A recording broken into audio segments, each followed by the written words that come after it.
اور اس وقت امت کے اندر ہر دن پیدا ہونے والے بے شرم کے درختوں کے معنی نئے نئے کتنے، اس سے بچ کر رہنے کے بارے میں آگاہی کا یہ جلسہ ہے۔ تو تھوڑا سا 1 گھنٹہ صرف وقت چاہیے آپ کا۔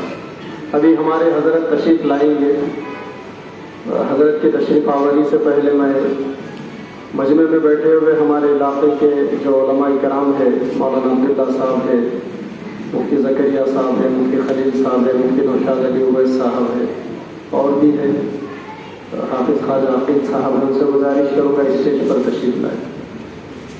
انشاءاللہ حضرت کی تشریف آوری سے پہلے ہمارے اس علاقے کے ہر دل عزیز، مقبول عام اور خاص عالم دین، ہمارے پورے ضلع کے سرپرست اور جمعیت العلماء کے صدر، ہم سب کے سرپرست، کئی ایک تحریکوں کے اور کئی ایک اداروں کے ذمہ دار اور سرپرست، روح رواں، ملی کاموں کے، دینی کاموں کے، اصلاحی کاموں کے، اور مختصر انداز میں ہنستے ہنستے اپنی باتوں کو لوگوں کے کانوں کے راستے سے دلوں تک پہنچانے والے حضرت مولانا سید مظہر قاسمی صاحب دامت برکاتہ سے میں گزارش کروں گا کہ وہ اپنے قیمتی مواعظ سے ہم سب کو مستفید فرمائیں۔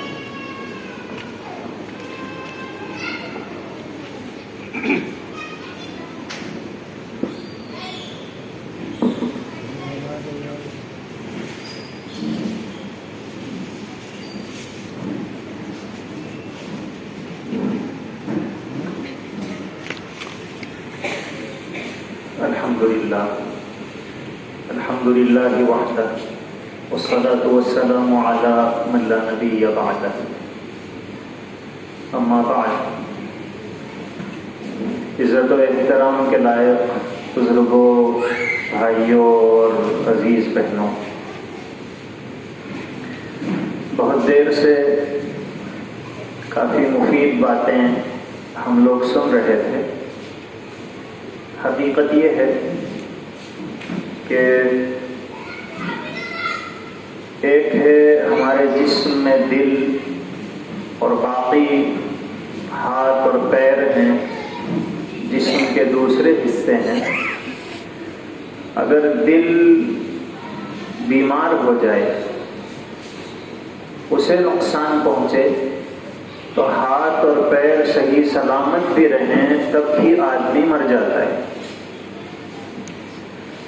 اور دل اگر مضبوط ہے تو ہاتھ اور پیر کو زخم بھی لگے تب بھی انسان زندہ رہتا ہے۔ ٹھیک ایسے ہی اگر ہمارے اعمال بہت مضبوط ہیں، ہماری نماز بہت اچھی ہے، ہم روزہ بہت اہتمام سے رکھتے ہیں، لیکن ہمارا ایمان اگر صحیح نہیں ہے تو پھر ہم ایمانی اعتبار سے مر جاتے ہیں، ہم جنت میں نہیں جا سکتے ہیں۔ ہماری نماز ہمیں جنت میں نہیں پہنچائے گی، اس لیے کہ دل ٹھیک نہیں۔ تو یہ جو عقیدے ہیں، ان کی حیثیت جسم میں جس طرح دل کی ہے، اسلام میں عقیدوں کی حیثیت ویسی ہی ہے۔ تو اس لیے اپنے ہاتھ پیر کی حفاظت سے زیادہ دل کی حفاظت کی طرف توجہ دینے کی ضرورت ہے کہ دل ٹھیک رہے۔ اب یہ جو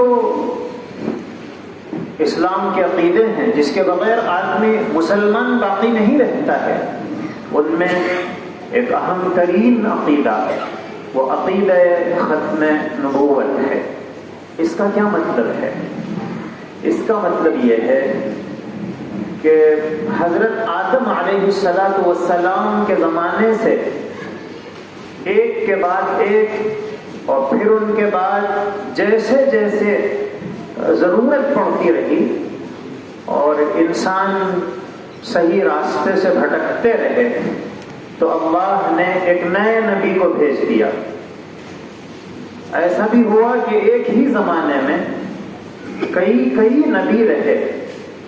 حضرت موسیٰ علیہ السلام بھی ہیں، ان کے ساتھ حضرت ہارون علیہ السلام بھی ہیں، دو نبی، اس علاقے میں ایک نبی، دوسرے علاقے میں ایک نبی۔ حضرت ابراہیم علیہ السلام ایک علاقے میں ہیں، دوسرے علاقے میں حضرت لوط علیہ السلام ہیں۔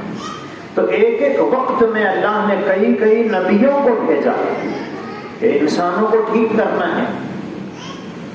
سب سے آخر میں ہم سب کے آقا حضرت محمد صلی اللہ علیہ وسلم کو اللہ نے دنیا میں بھیجا، اور حضور اکرم صلی اللہ علیہ وسلم آخری نبی ہیں۔ حضور فرماتے ہیں کہ میں آخری نبی ہوں، نبوت کا ایک محل اللہ نے تیار کیا، ایک اینٹ کی جگہ خالی تھی، وہ آخری اینٹ میں ہوں، بس نبوت کا جو محل ہے وہ کمپلیٹ ہو گیا، اب وہاں کسی اور اینٹ کے جوڑنے کی جگہ باقی نہیں ہے۔ اس لیے اللہ کے نبی صلی اللہ علیہ وسلم نے فرمایا کہ میں آخری نبی ہوں، لیکن 30 جھوٹے لوگ میرے بعد پیدا ہوں گے جو لوگوں کو یہ کہیں گے کہ ہم نبی ہیں۔ تو حضور نے پہلے ہی بتا دیا کہ یہ جھوٹے لوگ ہیں، میرے بعد کوئی نبی پیدا ہونے والے نہیں ہیں۔ تو اس لیے ہمارا یہ عقیدہ ہے کہ حضور اکرم صلی اللہ علیہ وسلم آخری نبی ہیں۔ اگر ان کے بعد کوئی یہ کہے کہ میں نبی ہوں، وہ جھوٹا ہے، وہ نبی نہیں ہے، اور کوئی اس کو مان لے تو وہ مسلمان نہیں ہے۔ تو اب یہ حضور نے جب کہہ دیا تو ہونا تو ہے لازمی طور پر، اس لیے خود حضور کے زمانے میں ایک آدمی پیدا ہو گیا اور اس نے کہا کہ میں نبی ہوں۔ اچھا، لوگ جانتے تھے کہ یہ نبی نہیں ہے، نبی کی زندگی، ان کے حالات جیسے ہوتے ہیں یہ ویسا نہیں ہے، یہ جھوٹا ہے، لیکن اس کو بھی کچھ لوگوں نے مان لیا، اور ان کی ایک میٹنگ ہوئی تو اس میں ایک آدمی کھڑا ہوا اور اس نے کہا کہ ہم کو یہ یقین ہے کہ محمد صلی اللہ علیہ وسلم سچے نبی ہیں، اور ہمیں یہ بھی پتا ہے کہ یہ جو مسلمہ ہے یہ جھوٹا ہے، یہ اپنے کو نبی کہہ رہا ہے، یہ جھوٹا ہے، لیکن یہ ہمارے خاندان کا ہے، اس لیے ہم اس کو مان رہے ہیں، اس کی پبلسٹی ہوگی تو ہمارے خاندان کا نام ہوگا۔ تو لوگ سچے نبی کی موجودگی میں جھوٹے آدمی کو بھی نبی مان لیتے ہیں اپنے مفادات کی خاطر۔ حضور نے فرمایا کہ یہ سلسلہ چلتا رہے گا۔ ہارون رشید کے زمانے میں ایک آدمی، اس نے نبوت کا دعویٰ کیا کہ میں نبی ہوں، ہارون رشید نے گرفتار کروایا، اور اس کے بعد جب وہ دربار میں آیا تو ہارون رشید نے کہا کہ اس کو قتل کر دو، جلاد کو حکم دیا کہ اس کو قتل کر دو، اس لیے کہ حضور کے بعد کوئی نبی نہیں ہو سکتا ہے، یہ جھوٹا ہے۔ تو اس نے کہا کہ بادشاہ سلامت، ایک بات کہنا چاہتا ہوں۔ تو ہارون رشید نے کہا کہ کیا کہنا چاہتے ہو؟ اس نے کہا کہ دیکھو، میں حضرت موسیٰ علیہ السلام سے بڑا نہیں ہوں، اور آپ فرعون سے بدتر نہیں ہیں، اس سے اچھے ہی ہیں۔ فرعون جیسے بدترین انسان کے دربار میں موسیٰ علیہ السلام جب گئے تھے اور انہوں نے یہ کہا تھا کہ میں اللہ کا نبی ہوں، تو فرعون نے پوچھا تھا کہ تم نبی ہو تو ثبوت پیش کرو، دلیل کیا ہے؟ تو آپ تو فرعون سے زیادہ بدتر نہیں ہیں، اس لیے آپ کو کم سے کم یہ تو پوچھنا چاہیے کہ میں نے جب کہا میں نبی ہوں تو ثبوت کیا ہے، یہ تو پوچھو، دلیل کیا ہے؟ تو ہارون رشید نے کہا ٹھیک ہے، بتاؤ، تم نبی اپنے کو کہہ رہے ہو، کیا ہے تمہارے پاس دلیل، کیا ہے ثبوت؟ اس نے کہا کہ آپ کے دل میں کیا ہے میں اس کو پہچان سکتا ہوں، تو ہارون رشید نے کہا اوہ بتاؤ میرے دل میں کیا ہے؟ اس نے کہا کہ آپ کے دل میں یہ ہے کہ میں جھوٹا ہوں۔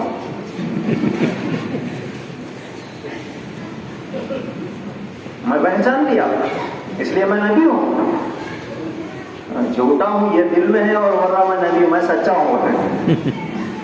تو ہارون رشید نے جلاد کو حکم دیا فوراً اس کو قتل کر دو، اور اسی وقت اس کو قتل کر دیا گیا۔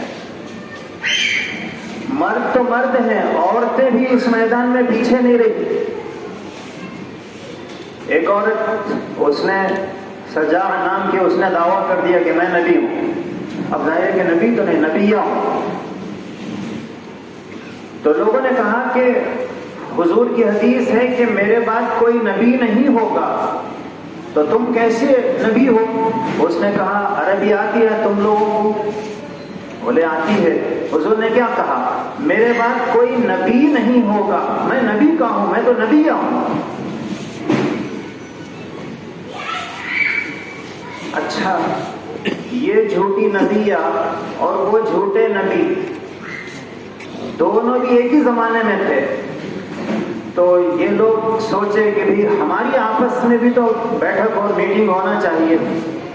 تو ایک جگہ طے ہوئی، وہاں خیمہ لگایا گیا، بہترین خوشبوئیں وہاں سجائی گئی، اور وہاں یہ جھوٹے نبی اور جھوٹی نبیہ دونوں کی ملاقات طے ہوئی۔ دونوں کی جو امت تھی وہ باہر ٹھہری ہوئی تھی، اور نبی اور نبیہ دونوں الگ کمرے میں، الگ خیمے میں چلے گئے۔ بہت دیر تک دونوں اندر رہے۔ اب کیا کیا ہوا اب ہم بول نہیں سکتے۔ اس کے بعد جب باہر نکلے تو وہ لوگ یہ اعلان کیے اللہ میاں ہم دونوں کی شادی کرا دیے۔ تو لوگ پوچھے مہر؟ بھی شادی میں مہر بھی رہتا نا؟ تو بولے اللہ مہر میں 5 نمازیں ہیں نا اسلام میں، 2 معاف کر دیے۔ تو عجیب عجیب قسم کے لوگ ہر زمانے میں نبوت کا دعویٰ کرتے رہے، جھوٹے لوگ پیدا ہوتے رہے۔ ہمارے اس زمانے میں اب سے 100 سال سے کچھ پہلے جب یہاں انگریزوں کی حکومت تھی تو ہندوستان میں بھی ایک آدمی جس کا نام غلام احمد ہے، اس نے کہا کہ میں نبی ہوں، اور اس کو بھی ماننے والے مل گئے۔ ایک بہت بڑے بزرگ، بہت بڑے عالم گزرے ہیں، مولانا عطاء اللہ شاہ بخاری۔ تو انہوں نے غلام احمد قادیانی یہ جو جھوٹا تھا اس کے خلاف بہت محنت کی کہ یہ جھوٹا ہے، اس پر جو ایمان لائیں گے وہ کافر ہیں۔ لیکن وہ غلام احمد ان کو جانتا نہیں تھا، ان کا نام جانتا تھا کہ مولانا عطاء اللہ صاحب ہیں جو میرے خلاف کام کرتے ہیں۔ ایک مرتبہ بس میں دونوں ایک دوسرے کے بازو سیٹ پہ بیٹھے ہوئے تھے، تعارف ہوا کہ آپ کون ہیں، آپ کون ہیں؟ تو اس نے کہا کہ میں نبی ہوں۔ غلام احمد نے کہا میں نبی ہوں۔ انہوں نے کہا کہ بھئی آپ نبی کیسے ہو سکتے ہیں؟ تو اس نے کہا قرآن میں ہے کہ میں نبی ہوں۔ انہوں نے پوچھا کہاں ہے قرآن میں؟ تو قرآن میں حضرت عیسیٰ علیہ السلام کی زبان سے یہ تعارف کرایا گیا ہے کہ میرے بعد ایک نبی ہوں گے، من بعدی اسمہ احمد، کہ میرے بعد ایک نبی آئیں گے جن کا نام احمد ہوگا۔ تو احمد حضور کا نام ہے، محمد بھی حضور کا نام ہے۔ تو انہوں نے وہ غلام احمد قادیانی نے کہا دیکھو احمد قرآن کہہ رہا ہے کہ میرے بعد حضرت عیسیٰ علیہ السلام کہہ رہے ہیں کہ اس نام کا نبی آئے گا، اور میرا نام بھی ہے غلام احمد۔ تو مولانا عطاء اللہ شاہ بخاری نے کہا، اس نے پوچھا آپ کا نام کیا ہے؟ تو مولانا عطاء اللہ شاہ بخاری نے کہا اللہ۔ میں کون ہوں؟ اللہ۔ میں بولا کیا ہے تم اللہ کیسا ہو سکتے؟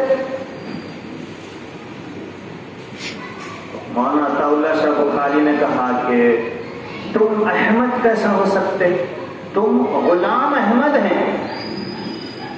بولے غلام احمد، غلام نکال دیے احمد۔ انہوں نے کہا کہ میں بھی عطا اللہ، عطا ہٹائے اللہ، اور جب تک اللہ کسی کو نبی نہیں بنائے، سامنے والا نبی نہیں بن سکتا، میں تم کو نبی بنایا اس نے، تم کیسا بن گئے نبی؟ تو ہر زمانے میں تو یہ جو غلام احمد تھا اس نے عجیب عجیب تاریخ کی، اس کی کتابیں پڑھیں گے تو آدمی کی عقل کام نہیں کرتی ہے کہ یہ آدمی تھا یا پیجامہ،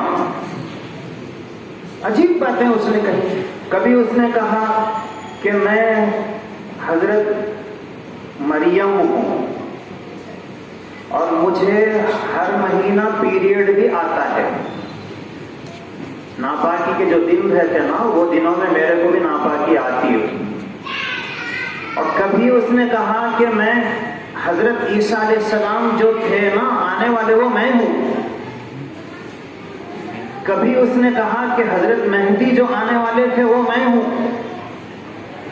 اور کبھی اس نے لوگوں کو بیوقوف بناتے ہوئے یہ کہا کہ دیکھو نبی کا آنا یہ رحمت ہے، اور یہ علماء یہ کہہ رہے ہیں، اسلام کے جو ماہرین ہیں وہ یہ کہہ رہے ہیں کہ نبوت کا دروازہ بند ہو گیا، تو اس کا مطلب یہ ہوا رحمت کا دروازہ بند ہو گیا۔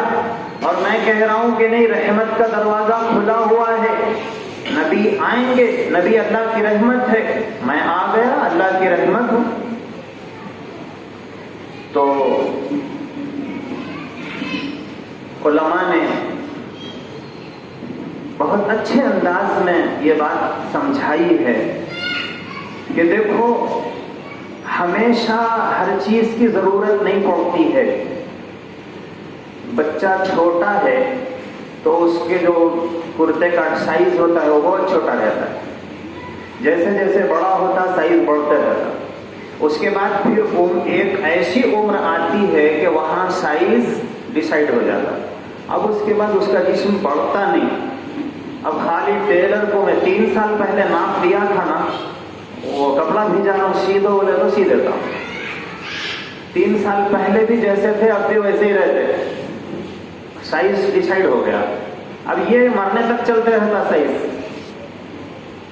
تو ایسے ہی حضرت آدم علیہ السلام جب آئے تھے وہ انسانیت کا بچپن تھا، اس وقت جس کرتے کی ضرورت تھی اس کا سائز تھوڑا چھوٹا تھا۔ حضرت آدم علیہ السلام کو اللہ نے جو شریعت دی تھی اس میں یہ تھا ہل کیسا چلانا، بیج کیسا بونا، کھیت کیسا اگانا، یہ چیزوں کی ضرورت تھی، انسانیت کا بچپن تھا وہ۔ اس کے بعد جیسے جیسے انسانیت آگے بڑھتی رہی اللہ نبیوں کو بھیجتے رہے اور شریعت کا سائز بڑھاتے رہے، ہر آنے والے نبی اس زمانے کے انسانوں کے اعتبار سے شریعت کے احکام لاتے رہے۔ انسانیت جب اپنے شباب پر پہنچ گئی، اس عمر کو پہنچ گئی کہ اب اس کا سائز بڑھنے والا نہیں ہے، جب اللہ نے حضور اکرم صلی اللہ علیہ وسلم کو بھیجا، اب قیامت تک کے لیے شریعت کا جو کرتا ہے سائز ہے وہ ڈیسائیڈ ہو گیا، اب قیامت تک اب نئے سائز کی ضرورت نہیں ہے، اس لیے اب کسی نئے نبی کی ضرورت نہیں، اب قیامت تک کے لیے یہی سائز چلے گا۔ اور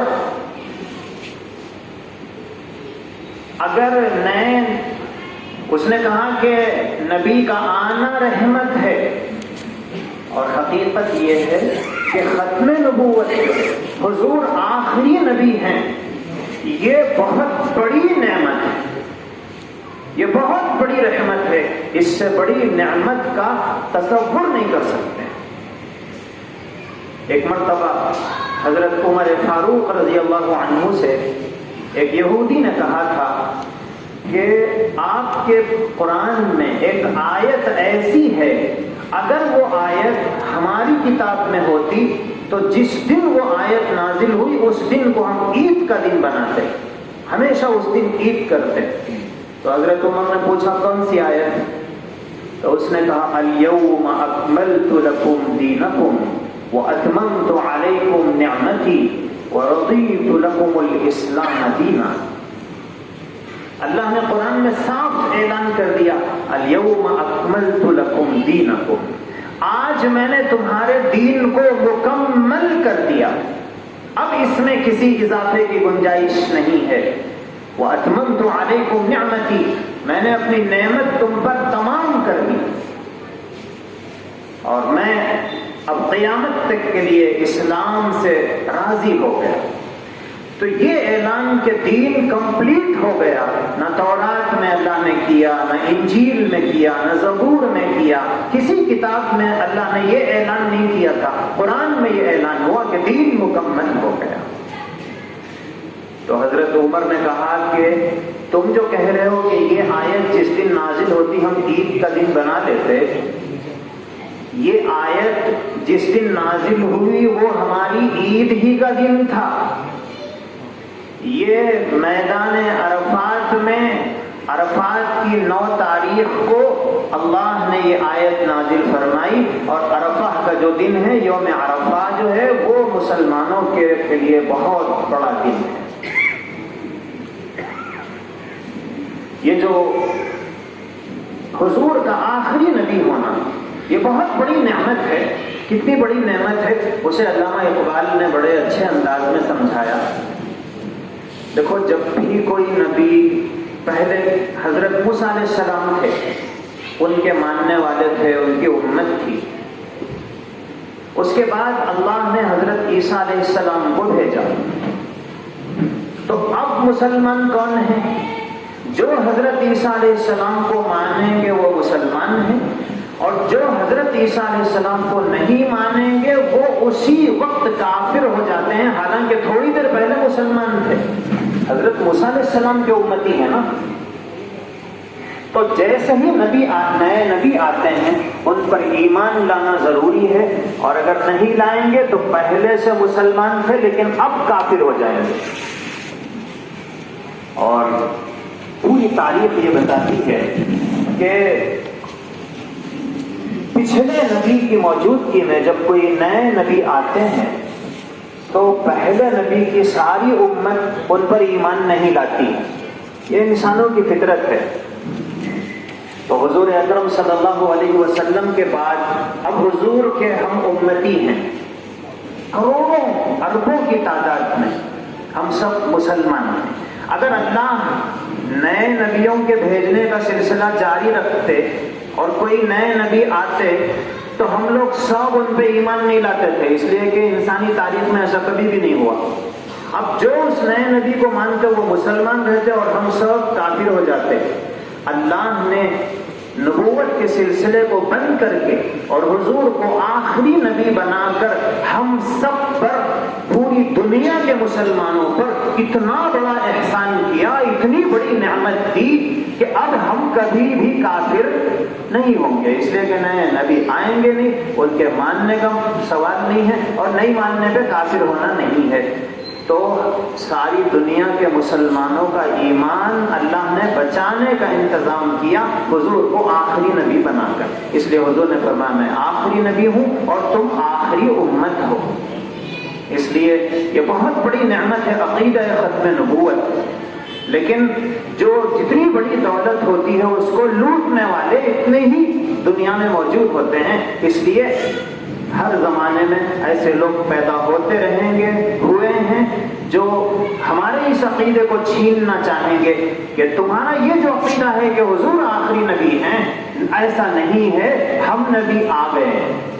تو ہمیں اپنے بچوں کو، اپنی نسلوں کو اور اپنی اولاد کو اس عقیدے میں مضبوط بنانا ہے کہ مسلمان وہ ہے جو حضور کو آخری نبی سمجھتا ہے، اور جو حضور کو آخری نبی نہ سمجھے وہ مسلمان نہیں ہے۔ اس لیے ان خیالات کے جتنے لوگ ہیں وہ مسلمان نہیں ہیں، چاہے وہ اپنے کو مسلمان کہیں۔ ایک بات کہہ کے میں اپنی بات مکمل کرتا ہوں۔ ہمارے قریب میں ایک جگہ، ایک گاؤں میں قادیانی آ گئے، اور وہاں کے جو مسلمان تھے اور علماء وہاں پہنچے اور جا کر ان کو سمجھایا کہ یہ مسلمان نہیں ہے، یہ قادیانی ہے، یہ کافر ہے۔ تو پولیس اسٹیشن تک بات پہنچی، تو پولیس غیر مسلم تھا، ایس آئی جو تھا، تو اس نے پوچھا کہ بھی تم کہہ رہے ہو کہ میں مسلمان ہوں اور یہ لوگ کہہ رہے ہیں کہ تم مسلمان نہیں ہیں، تو اس نے فوراً سرٹیفکیٹ پیش کیا جس میں یہ لکھا ہوا تھا کہ وہ مسلمان ہیں۔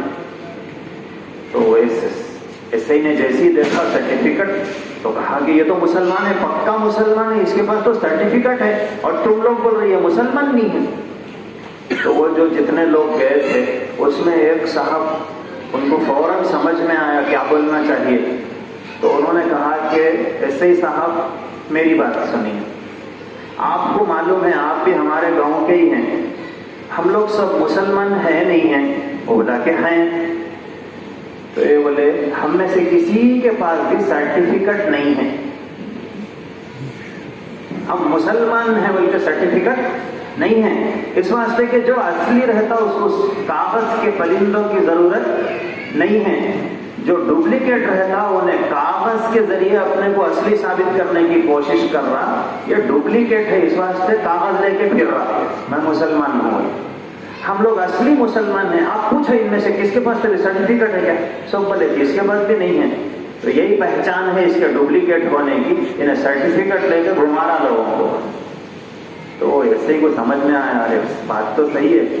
بولے پوری دنیا میں آپ کسی بھی مسلمان کے پاس جا کے پوچھو تو مسلمان ہے اور سرٹیفکیٹ ہے کیا؟ انہیں بولتا میرے کو سرٹیفکیٹ کی کیا ضرورت ہے، میں ہوں مسلمان ہوں۔